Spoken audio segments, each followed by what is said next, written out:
got the heat shield and I made some markings where it needed to be notched. So we just notched that and clearanced it and deburred it. And this lip that was on the bottom was like way too long, and it made it so you couldn't get this heat shield out, which made it really hard to get the turbo out. And it really wasn't doing much of anything, so we shortened that up a little bit. So hopefully next time someone has to work on it, probably won't be me, but someone has to remove that turbo, they'll have a whole lot easier time dealing with this heat shield, getting it in and out. So we're gonna get it back in now.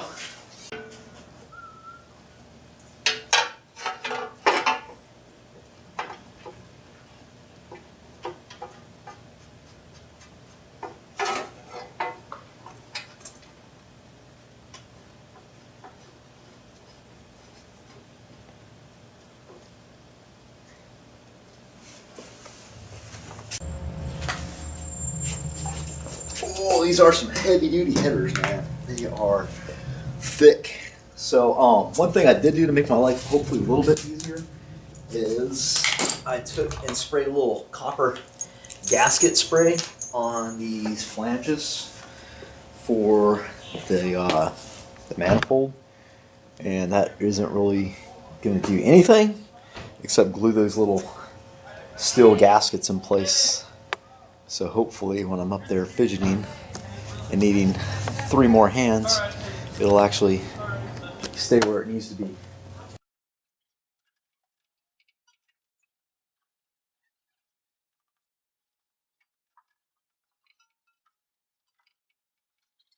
Alright, so the problem we're having is the camera's focused on nothing, number one.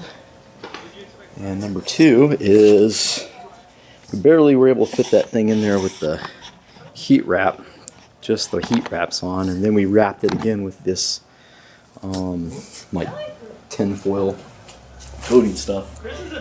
And it's just too goddamn bulky. So we'll try to take this heat shield out and sneak it in without the heat shield, and then try.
Alrighty, so we have got the header in there, and like I said, it's just really tight up against the that heat shield there. There just wasn't room, honestly, for this bad boy. The way it sits, and it's actually touching the pulley on the back side.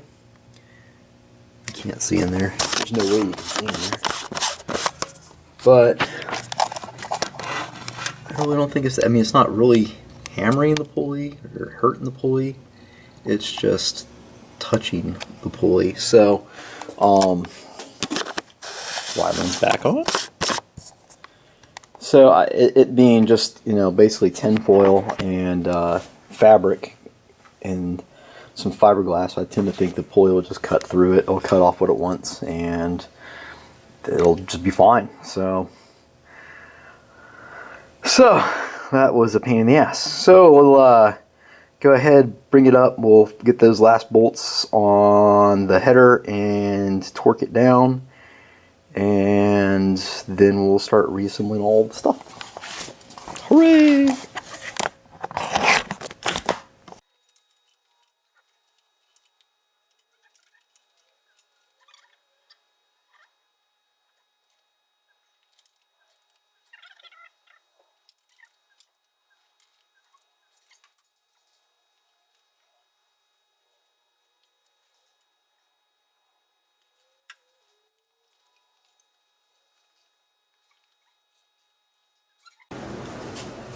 Alright, it's freezing outside, literally, which is odd for Houston, but it is what it is. So, yeah, we got the manifold in there, finally, and everything's just reverse order. I'm going to throw the turbo in and then connect the tubes and stuff, and it should be a blast. Follow along at home, you'll enjoy it.